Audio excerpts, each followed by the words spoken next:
histoire qui a aussi fait couler beaucoup d'encre de salive. Avant d'arriver sur la famille Biya, je vais d'abord donc bifurquer vers cette histoire de serpent qui revient par moments et qui fait peur à tout le monde dans la capitale, selon 1000 versions. Ça se passe en Goussou. Et nous recevons une information qui d'abord est alarmante, où des posts sont publiés et circulent sur des réseaux sociaux, nous laissant croire que un homme a été vu dans son véhicule au milieu de la nuit, en train de se transformer en serpent et en train d'avaler une jeune fille. Je suis saisi par cette rumeur. J'essaie donc de recouper, mais j'ai 250 versions, raison pour laquelle je n'ai rien publié. Chacun allant de son commentaire, certains diront même, citant des noms des témoins, qui auraient assisté à cette scène incroyable, que la jeune fille aurait été recrachée par l'homme, et puis l'homme, au moment où il a été attaqué par des populations qui, heureusement, ont sauvé cette fille, eh bien, est redevenu normal, donc le serpent est redevenu homme. Néanmoins, il a été appréhendé par la gendarmerie. Là encore, j'ai fouillé. J'ai cherché dans quelle gendarmerie il pouvait être. Je n'ai pas trouvé. Et du coup, j'avais encore de la pression parce qu'on me disait que mais il y a une information, ça chauffe grave au pays. Il y a un homme qui a avalé une fille de 16 ans. J'ai dit, pardon, 16 ans. Comment il a fait? Il s'est transformé en serpent. J'ai dit, waouh, la fille là, c'était le poulet. On me dit, non, mais grand frère, attendez, monsieur Mono, c'est très grave ici. J'ai encore attendu. Et j'ai essayé de recouper en envoyant quelqu'un sur place. C'est alors que j'ai su que cette histoire était montée de toutes pièces, que ça venait plutôt d'un malentendu et que beaucoup d'entre vous connaissaient déjà d'ailleurs une certaine version qui a été servie par la gendarmerie, à savoir que le couple qui avait vu le match de Ligue des Champions entre le Real Madrid et Manchester City avait pris le temps d'aller peut-être s'amuser quelque part avant de reprendre la route, ou alors ils avaient perdu le temps quelque part, on ne sait où.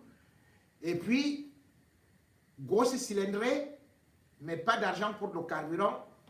La voiture est donc tombée en panne. Et pour se détendre, c'est donc là où cette fille qui avait cette peau de vipère ou de python, comme collant, avait posé ses pieds sur le bord. Et en passant, ayant constaté que cette voiture était stationnée là, n'a eu que le temps de guetter et de voir la peau de serpent. Et bam! Il était donc parti à la gendarmerie pour alerter que c'est très grave. Il y a un serpent dans la voiture qui est en train d'avaler une femme. La gendarmerie est donc bel et bien arrivée sur place, mais a constaté plutôt que c'était un couple qui se reposait et qui attendait le petit matin avant d'aller faire le ravitaillement dans la station d'essence la plus proche. Puis, quand 25 heures du matin, la fille était partie et l'homme, lui aussi, était parti se ravitailler au niveau de son carburant. Et rentrant, il constata la furia contre son véhicule que la foule immense, chauffée à blanc, était en train de saccager en se disant que c'est certainement l'homme serpent qui, après avoir commis son acte, a donc dû prendre peut-être la route de la brousse ou a dû aller digérer chez lui. Sauf que le propriétaire revenant va constater cela, va s'expliquer. Et cette fille, qu'on nous disait qu'elle était entre la vie et la mort à l'hôpital et que l'homme lui-même avait été appréhendé par la gendarmerie, on verra encore plus tard des lanceurs d'alerte qui vont nous dire que non, il n'en est rien. En fait, il s'agit d'une incompréhension et que tout est rentré dans l'ordre. Et d'ailleurs, la femme a été filmée du bas pour qu'on nous montre bien son derrière qui était assez bien moulu. Nous ne pouvons pas espérer que c'est un serpent puisque le serpent n'a pas de fesses. Bon, passons. Cette histoire n'est pas anodine, mais ça montre quand même beaucoup de choses qui se passent aussi dans notre pays et qui parfois sont diffusées ainsi et peuvent créer des événements qui sont parfois dangereux. Cette histoire aussi ne veut pas tout simplement dire que quelqu'un ne peut pas se transformer en serpent. Mais je voudrais apporter quelques éléments par rapport à cette situation. La première, c'est que l'homme n'était pas un serpent, ne s'est pas transformé en serpent, et que c'est plutôt la fille qui portait la peau de serpent. Peut-être donc que la fille voulait s'avaler elle-même. Passons. Et bien sûr que ça nous rappelle une autre histoire qui était arrivée. À cette époque-là, moi, j'étais au poste national de la CRTV. Et j'étais toujours avec mon ami Jolie Ngam, paix à son âme, lorsque subitement, j'avais aussi appris que Gervais Mendozé s'était transformé en serpent, qu'il avait offert une chaîne, parce qu'à l'époque, Jolie Ngam avait une émission qu'on appelait à cœur ouvert, qui passait tous les vendredis. C'était vraiment une émission qui était hyper suivie, parce que les gens venaient se confier dans l'anonymat. Et pendant l'une de ces émissions, une fille, beaucoup de filles appelaient, une aurait juste fait allusion à quelqu'un de la CRTV. Il n'avait même pas parlé, elle n'avait même pas parlé de Gervais. Parce que j'ai vu dans certains posts, certains parfois parlaient de Gervais Mendozé. Non, elle n'avait jamais dit ça. Jamais, jamais, elle n'avait dit ça. Mais cette histoire avait pris une ampleur au Cameroun que le professeur Gervais Mendozé a été baptisé le serpentologue parce qu'on disait qu'il avait offert une chaîne, cette chaîne qui s'était transformée en serpent. Et d'ailleurs, avec mon ami Jolie Ngam, nous étions surpris que cette histoire-là prenne l'ampleur et qu'on justifie d'ailleurs son affectation à Bafoussam, à Paula FM, par le fait du serpent. Non. Je peux vous le garantir, son affectation venait plutôt d'une certaine indiscipline. Je ne voudrais pas parler de ça aujourd'hui parce qu'il avait manqué de faire l'émission. Nous étions peut-être en train de nous amuser, de boire un peu et tout. Et puis il avait trouvé qu'il ne pouvait pas aller faire l'émission. C'est ainsi que le docteur Daniel Anicenois, qui était le patron, lui avait infligé une mise à pied. Ça n'avait rien à voir avec Gervais Mendozé.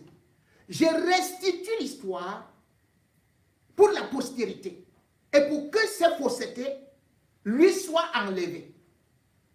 Mendozé n'était pas ça. Mais l'histoire du serpent n'a jamais existé. Il faut qu'on le comprenne. Parce qu'au Cameroun, on peut créer un buzz, on peut créer une histoire, et les gens, à force de transmettre ça, croient que c'est la réalité. Par la suite, d'ailleurs, il y a eu une autre version où on disait que parce qu'il avait créé un groupe rosaire, on disait que quand il distribuait le rosaire aux gens, ces rosaires-là, c'était des serpents. je crois bien que le professeur Gervais Mendozé était impliqué dans beaucoup d'autres choses.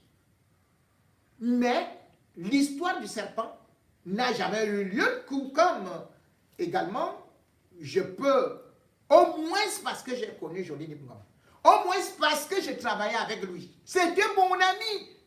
Moi, je présentais l'émission Le Super Boom du samedi soir. Et puis, je présentais aussi Tourbillon Hit Parade. Et lui, il était à FM 94. Et on rentrait ensemble et on était des amis. On était même dans la même cotisation. Jamais cette histoire n'a eu lieu. Enlevez ça. Et même quand je suis devenu directeur de Radio Siantou, on m'avait saisi que cette fois-ci, et il y a quelqu'un qui est en train de se transformer en serpent à l'hôpital central. Et qui est-ce qu'on m'avait dit? On m'avait dit que c'est Claude le Parisien, qui d'ailleurs est devenu député. Je ne peux pas dire aussi que c'est un saint, c'est un homme d'affaires, qui est aussi impliqué dans ceci ou cela. Mais je me rappelle que j'avais pris mon véhicule. L'histoire avait pris une envergure incroyable. J'étais allé personnellement à l'hôpital central. Je me suis renseigné. Ni les infirmières, ni les médecins, ni les gardiens n'ont pu me montrer quelqu'un qui s'était transformé en serpent ou bien Claude le Parisien. Ce n'est pas mon ami, je ne l'ai même jamais salué. Mais j'ai dit, il ne s'était pas transformé en serpent. Mais cette histoire lui a collé sur la peau. Mais est-ce à dire que derrière ça, il n'y a pas des hommes serpents? Je ne peux pas vous dire que cela n'existe pas. Mais ces hommes serpents, c'est dans un autre monde. Et vous les voyez là. On les appelle les métaphores. Parce que beaucoup ont été impliqués et beaucoup ne savent pas qu'en réalité, de la même façon qu'on peut vous dire que oui, l'homme lion, l'homme léopard, l'homme ceci et cela, qu'il y a bel et bien des hommes aussi qui, dans un autre monde mystique, se transforment effectivement en serpent. Pas ce serpent comme vous allez dire que non, l'autre là, un serpent comme ça là, a avalé une fille de 80 kilos. Je ne connais pas la qualité de serpent là. Mais ces gens-là sont experts parce qu'ils sont dans le satanisme.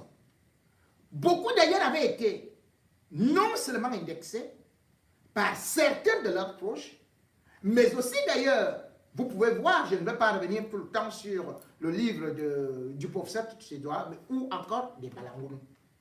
Parce que l'un des spécialistes qu'on qualifiait comme homme serpent, c'était bien sûr le ministre André Tchungi.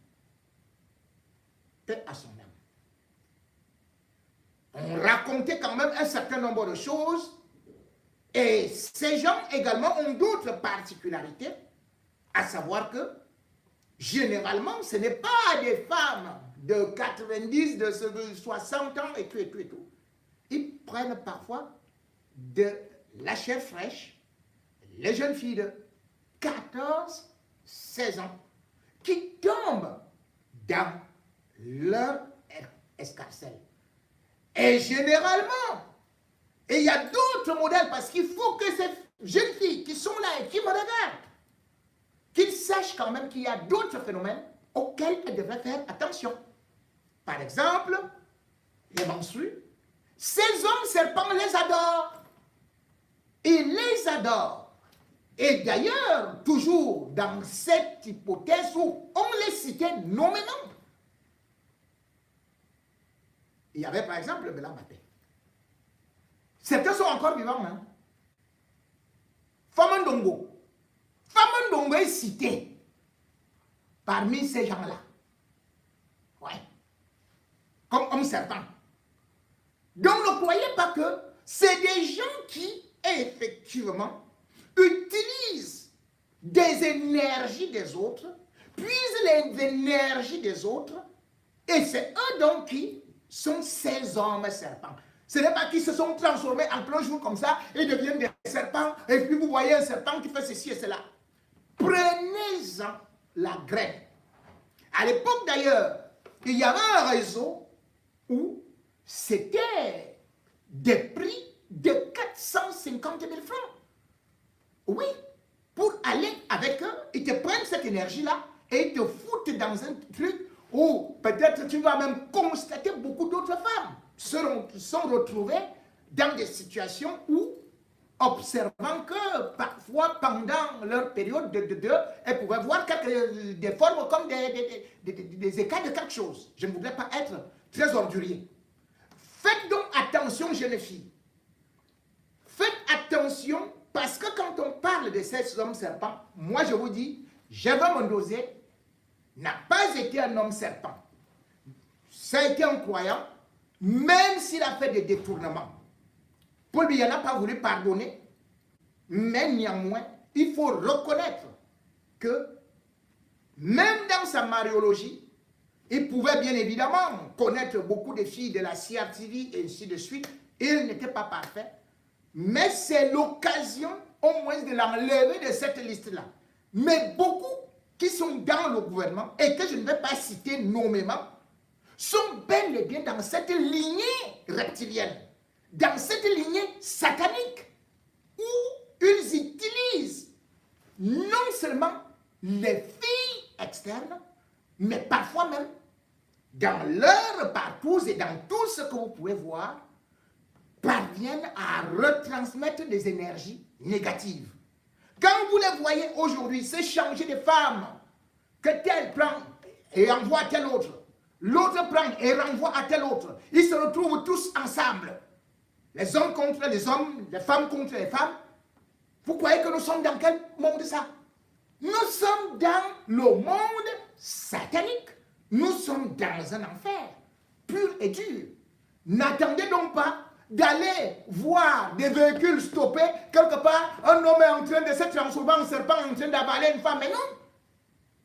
Ces étudiantes qui veulent la vie facile, ces lycéennes qui veulent la vie facile, justement, vous devez utiliser cette histoire pour faire très attention, à savoir que ces vieilles personnes qui sont là dans le gouvernement depuis, qui ne partent pas depuis, qui sont justement, aujourd'hui tu crois que celui-là est fini, tu le vois, il ne parvient pas à marcher.